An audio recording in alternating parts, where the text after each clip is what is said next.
All right. How are you? I'm so much warmer now than I was the last 3 hours because I just came from the groundbreaking for the city's first soccer-only stadium, first privately financed professional sports stadium in the Willits district with 2,500 units of affordable housing wrapped around the stadium, the largest 100% affordable housing project in 40 years in New York City. So, but I was a little frickin' cold. Cold. So I'm happy to be here. Cold but happy. All right, good. All right, start there. You've got a lot of projects in the works. Talk about what the city and the Economic Development Corporation that you lead are doing. But as you're doing economic development, how are you infusing workforce development into some of these marquee projects? Yeah, it is a good example because critical to creating jobs and opportunities and making our city more livable is getting big construction projects done. The permanent jobs around, or the construction jobs just around the stadium and the affordable housing is 14,000 jobs. There is a project labor agreement in place for the infrastructure in the stadium, which is incredibly important in terms of creating good paying union jobs.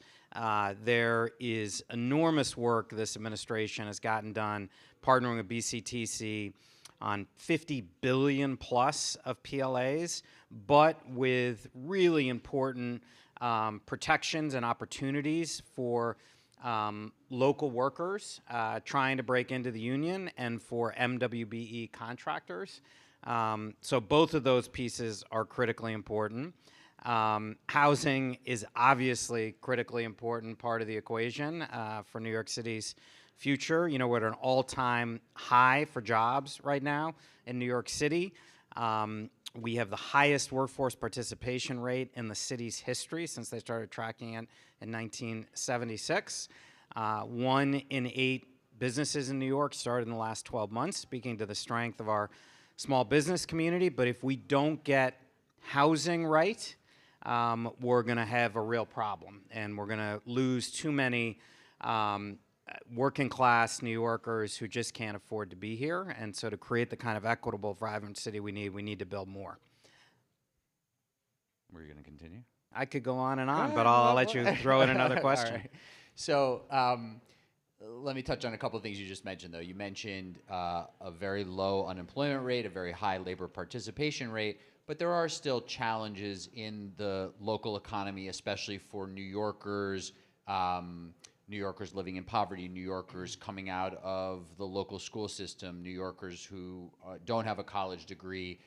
Say a little bit about your perspective on that, programs, how you're sort of working to bridge skills gaps, and how you're thinking about working with the workforce development community. Yeah, 100%, and you are right. There are many New Yorkers that are struggling. Our unemployment rate has come way down. That's different than the workforce participation rate.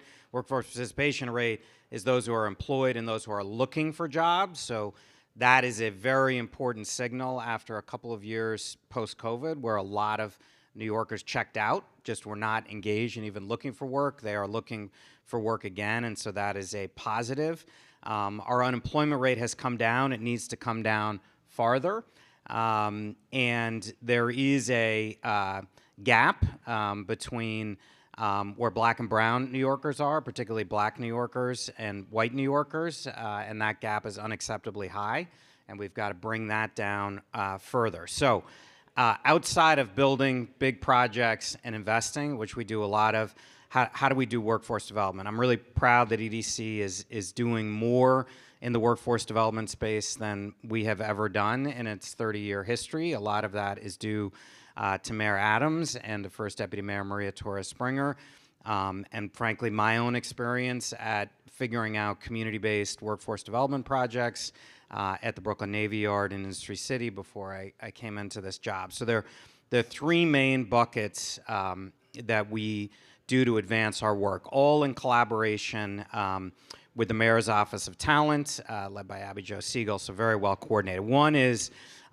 place-based, similar to Navy Yard, Industry City, where we work with groups of local not-for-profits to pre-screen and place in jobs in assets where we have some control. So around the Brooklyn Army Terminal, as an example, 4 million square feet in Sunset Park.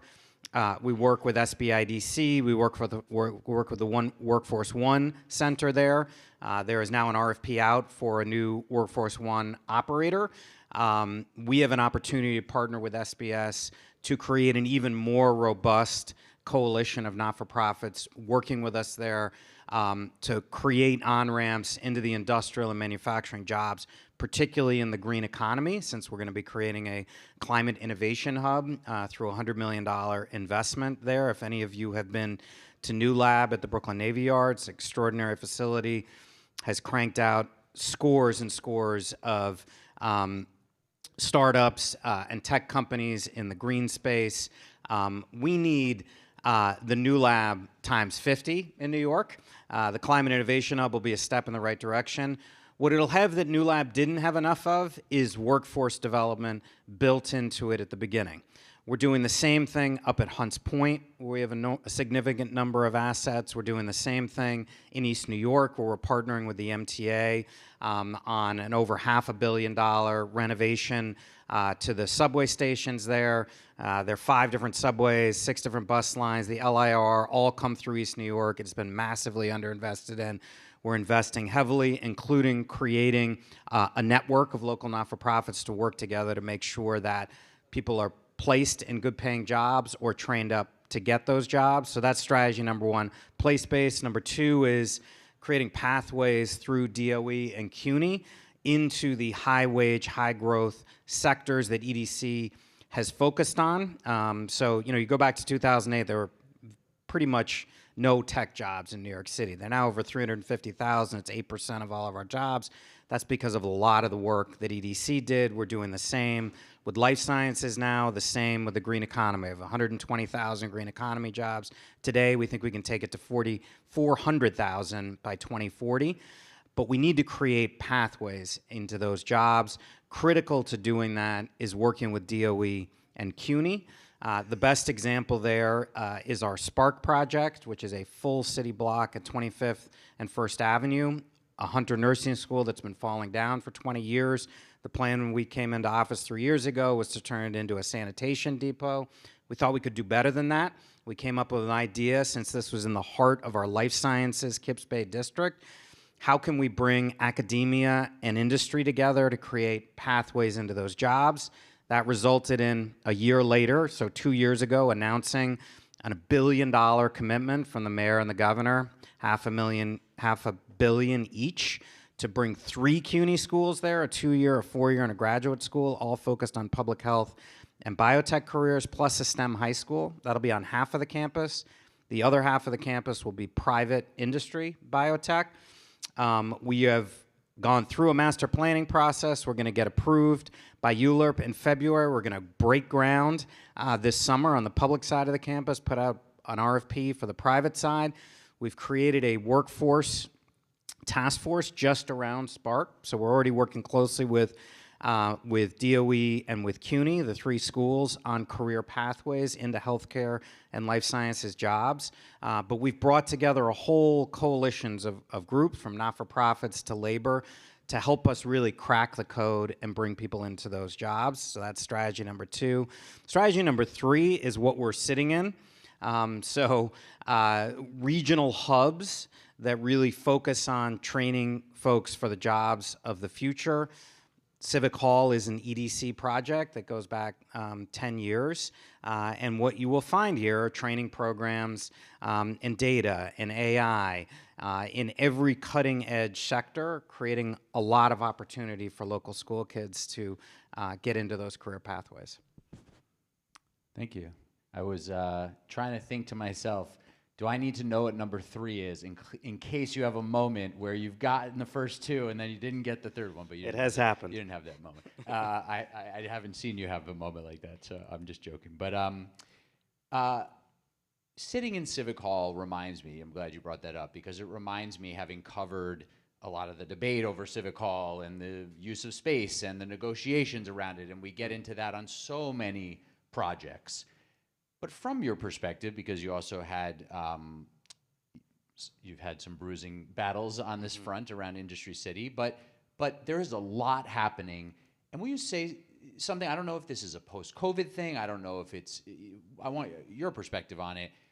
There is a shifted atmosphere around economic development, housing development in the city. Will you talk a little bit about your perspective on that and what you've seen change and why you think it is? Because there's almost only applause for a lot of these projects. There's always local concerns, people who don't want things built near them, that type of thing. But there was a different atmosphere a few years ago among elected officials especially, and we still see some of that, but it's different, I think. What's your take on that?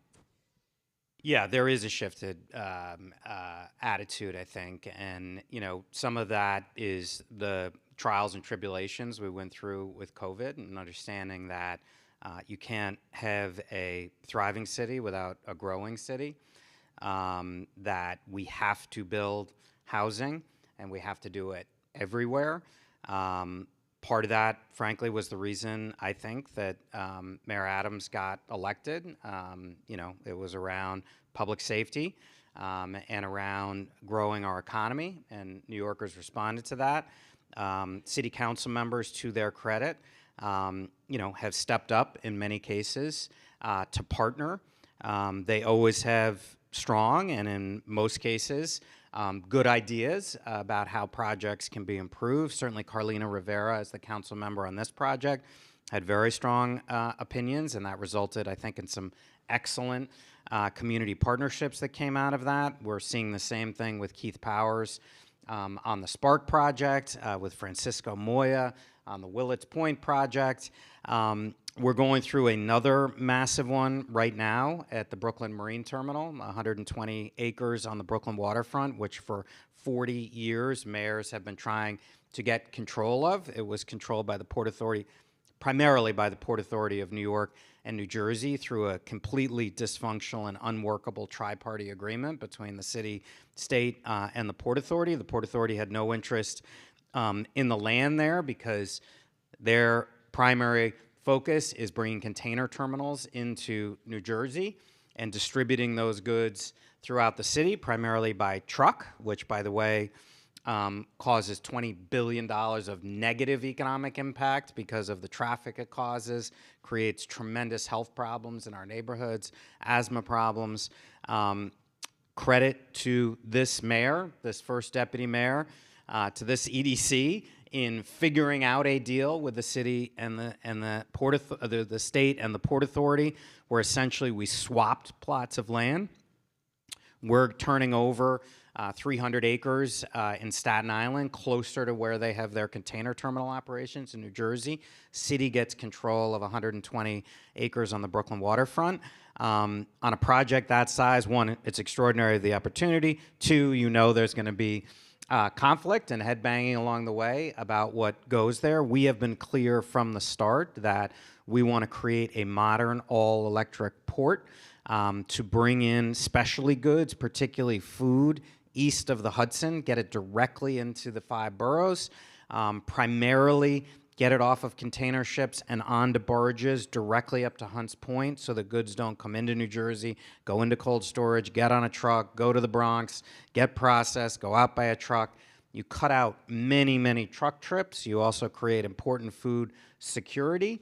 We all saw what happened in Baltimore last year. Really important that we have goods coming in east of the Hudson. But we also thought on 122 acres, you can do more than just a modern niche port. You can create access to the waterfront, green space, and critical housing. Now, how much that housing, the density of that housing, where it's located, the income levels, that will all be part of a vigorous debate, undoubtedly. But I think there is a real change in attitude, and again, kudos to the council. I think huge kudos to the mayor and this administration for pushing an agenda forward. But look, I think, and we saw in this last election, there is an expectation that government stays focused on improving economic conditions for folks, and I think that is an expectation in New York City as well. Say a little bit more about the green economy work and how workforce development factors into that work. the opportunities are vast. You talked about goals for job creation and expansion. Say a little bit more about the specifics of that and how you're approaching that build out in New York City. Yeah, well, it started like a lot of things with an EDC report and plan called for by the mayor and the first deputy mayor, which we called the Green Economy Action Plan. So as I'm sure most people here know, going back to Bloomberg days, the city put out strategies to combat climate change. Those were called Plan NYC. And Bloomberg put out the first one, de Blasio updated it, Adams updated it. Really important pieces of public policy, but more about combating climate. What the Green Economy Action Plan is really focusing in on what that means from a jobs perspective and an economic development perspective. So we isolated 21 different subsectors within the green economy, analyzed the skills that would be needed to get into those subsectors, the kinds of training programs that we would need from not-for-profits, the partnerships with the colleges and universities, which I hope you'll ask me about that because we just came out with a report on colleges and universities. And that led to 63 different initiatives, like the Climate Innovation Hub at the Brooklyn Army Terminal, like the Harbor Climate Collaborative, this very simple notion that you have 3 former massive military bases, the Navy Yard, Governor's Island, and the Brooklyn Army Terminal, all in the South Brooklyn waterfront. That's 600 acres of land, 10 million square feet of the built environment. They need to be working together to pilot small companies so those companies can grow and hire people. They ought to be collaborating on workforce development strategies within them. Look, a lot of the jobs in the green economy are going to come out of our buildings. That's 75% of our carbon emissions, and retrofitting those buildings, taking some non-performing buildings down that can't be retrofitted and building new ones, all will be part of that green economy, which frankly leads back to the question about training our construction workforce, creating opportunities for MWBEs to move forward. I will say, when people ask me about the challenges facing New York, there are so many strong fundamentals to our economic situation in New York City right now. The 2 biggest challenges, I believe, 1 through 5, are housing. I think we're taking very aggressive moves. But the other one is much stronger support for diverse entrepreneurship. We have good diverse entrepreneurship in New York City. We need to have excellent diverse entrepreneurship. Atlanta has excellent diverse entrepreneurship. Part of the reason young people want to come to New York is not only the jobs, and tech is doing great here. They want to keep coming here. We have 500,000 people in our colleges and universities here. We have another 500,000 people who are recent graduates.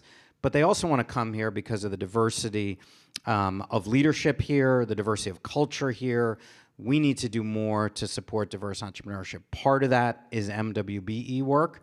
Part of that is the work we're doing at EDC now with our founder fellows, where we've worked with over 200 diverse entrepreneurs who want to get into the green economy. And part of it is working with our venture capital community. We have something called the Venture Access Alliance, where in just over a year we've had 100 VCs sign up to say, we want to diversify our staff. We want to diversify our portfolio of investments to companies that are led by diverse leadership. We want to do it not just because it's the right thing, but because the numbers show that those firms have a higher return. And so they're committed to investing in that way. And those kinds of programs, we don't often think about entrepreneurship as critical to workforce development. It is absolutely critical to workforce development and creating job pathways for Black and brown New Yorkers. Would you like to talk about colleges and universities?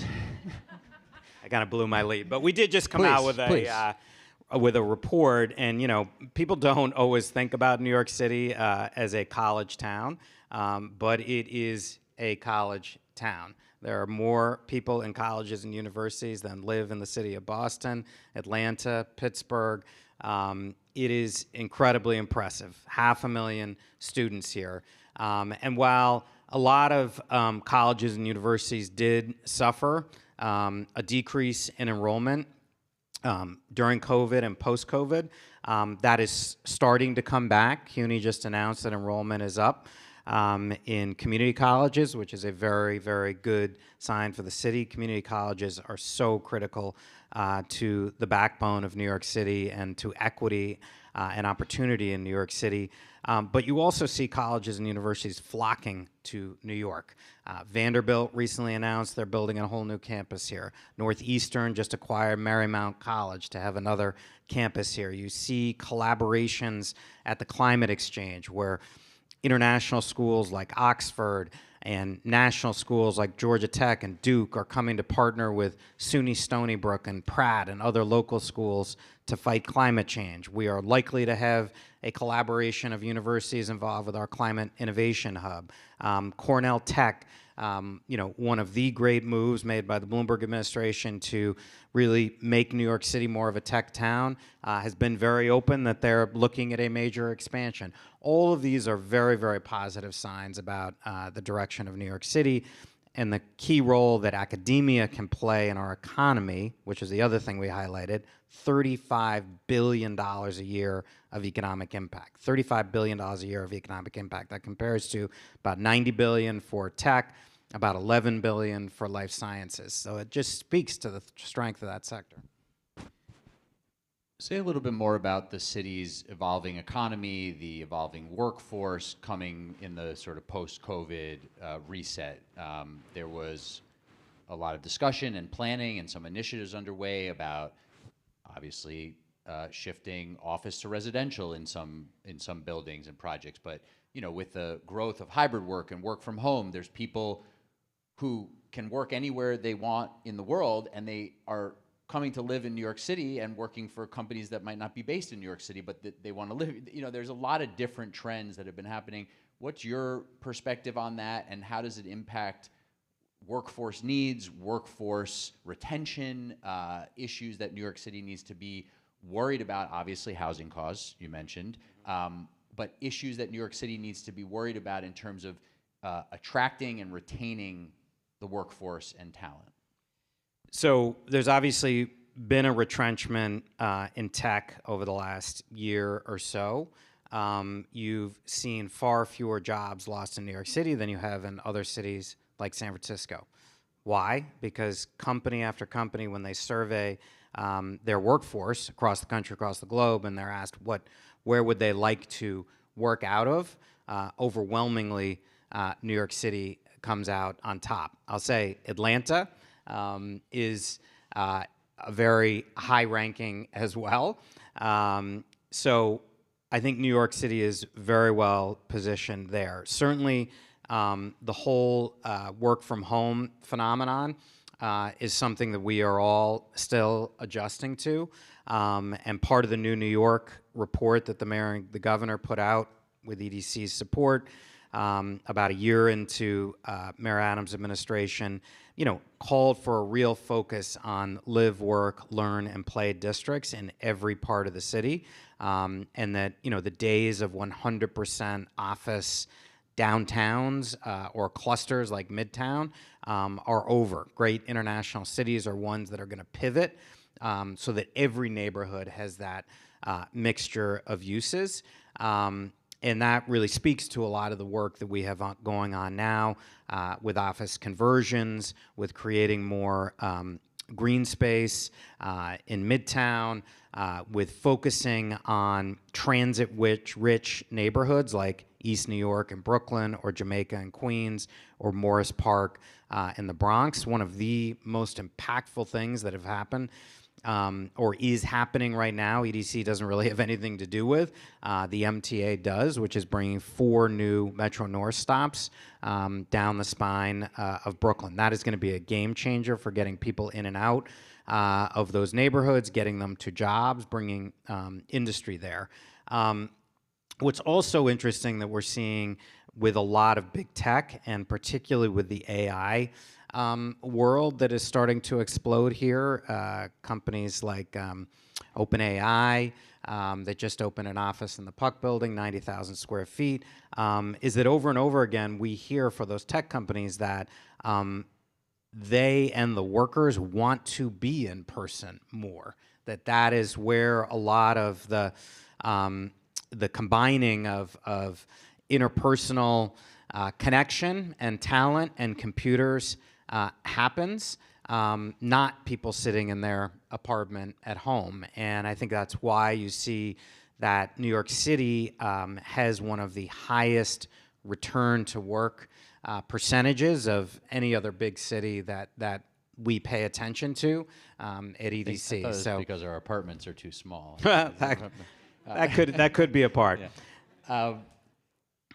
In terms of what the projects that you're spearheading, or a lot of the companies that you're working with to either grow or come to New York, these different perspectives on what workforce development programs need to be focused on right now.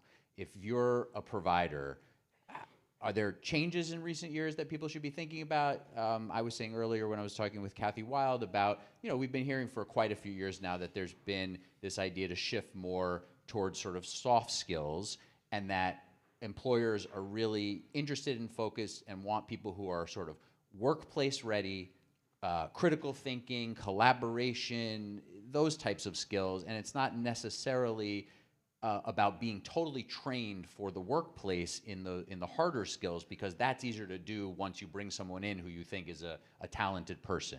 What's your perspective on that, and advice you have for workforce development leaders? I think that's absolutely true, and I saw a lot of that at Industry City and the Navy Yard, where employers don't necessarily want somebody who's come through a training program. They want somebody who's going to show up on time, have a good attitude, and they want to train them up. And I think that speaks to the importance of programs that sometimes we've gotten too far away from, like on-the-job training dollars, something we're looking at closely now at EDC with some of our work, particularly around the green economy. I will say, though, that there is a heightened awareness of the importance at DOE and CUNY in particular, are key partners for us to create pathways into those industries, that there is some amount of harder skill.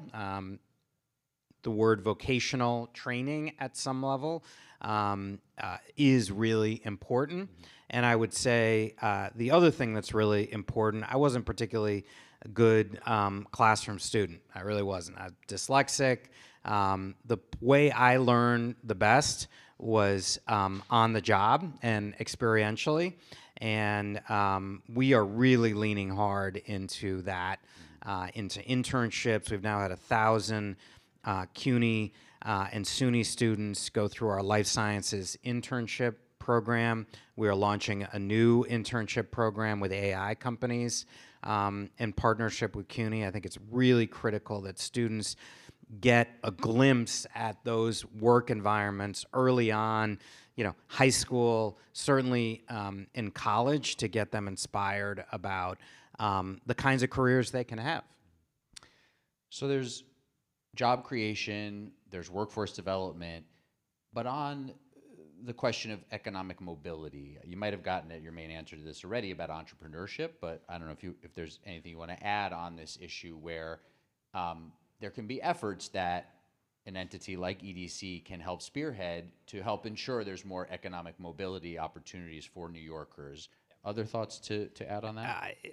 Economic mobility is the key to the kind of equitable and vibrant economy that we want. Real generational wealth opportunities, and those happen mostly through ownership, which means entrepreneurship in many cases, and getting access to capital. So I laid out a lot of those programs we're doing earlier. I would say one that I didn't mention is we've created our own investment fund at EDC. It's modest, it's $40 million, but it's focused on investing in 5 to 10 funds that have 3 focuses. One is, are they investing in companies in the sectors that we care about, tech, green economy, life sciences?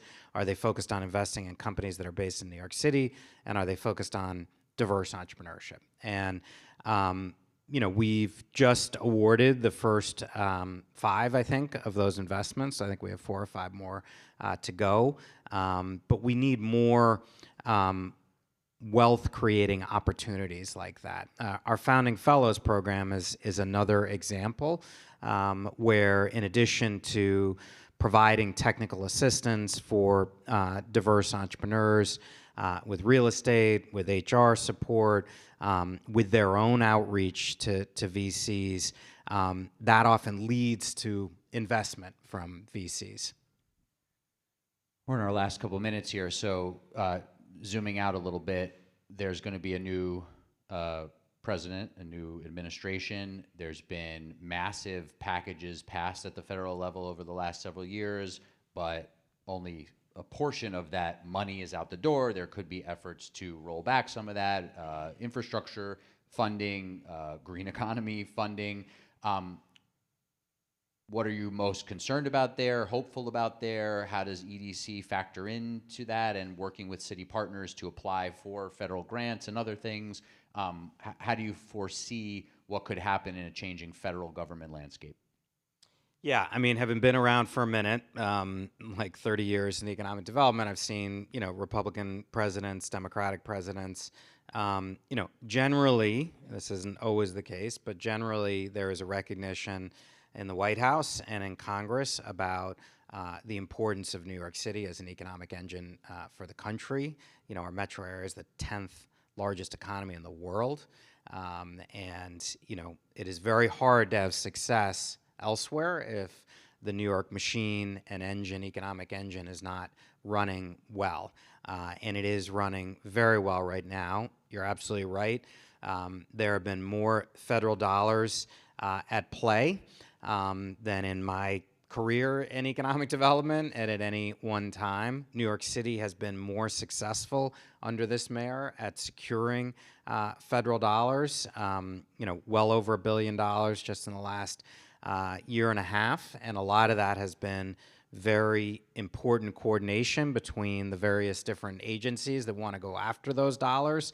I've been around other administrations where it's more of a Hunger Games type strategy. Here it's been very focused on city priorities. So for EDC, what does that mean, and what's the impact on New Yorkers? We got a $110 million grant 2 years ago for a critical hole in our capital stack of a $650 million project to rebuild the Hunts Point Food Distribution Center. 25% of everything we eat comes out of that co-op alone. Hunts Point collectively, 50% of everything we eat every day. All those buildings go back to the 60s and 70s, haven't been invested in. It's an environmental justice nightmare. There are thousands of trucks idling on fossil fuel generators. That $110 million federal gap filler is going to allow that produce center project to go forward, get 1,000 trucks off of fossil fuel generators, and create much needed food security for the city. We also recently got a $165 million grant, the second largest, now the largest, for building out the modern all-electric port focused on last mile, getting trucks off the road in Brooklyn. So we've had huge successes. Am I worried about money getting clawed back? Time will tell. I would say there is good data that suggests that that may not happen, and the most important data point is that 80% of IRA funds and green dollars have gone to red states. So there are a lot of Republican governors and Congress people out there right now who care a lot about this money because it's creating battery factories and auto plants in places like Georgia. And lastly, very briefly, there's all this discussion that in the final months of the Biden administration now, knowing that there's a Trump administration coming in with some of those threats, there's this discussion of sort of trying to rush out as much of that money as possible. With a mayoral election coming up in this year, is that something that this administration and your work at EDC, you see a last year of a mayoral administration? Mayor Adams may win a second term, but is the last year of a mayoral administration also an opportunity where you're saying, we got to get the money out the door, we got to get the shovels in the ground, we don't want a new mayor coming in here and rolling any of these plans back? Is that a sense of urgency you have? The self-imposed pressure at EDC, I would say, is pretty high all the time to getting projects closed and into construction. But yeah, no surprise with any mayoral administration, particularly in your last year of that administration, you want to lock down as many projects as you can to make sure that they move forward consistently. I will say though that, you know, one of the, and I feel like I have my job of a lifetime right now. It's just an incredible pleasure to come to work. You know, 550 really smart people, and the consistency from one mayor to the next of talent at EDC tends to remain. You know, this Willets Point project that we took a huge step forward with in this administration, but couldn't have happened without Bloomberg laying some groundwork, de Blasio laying some groundwork, and we were lucky enough to be the ones that, you know, took it to a whole new level. Andrew Kimball, everybody.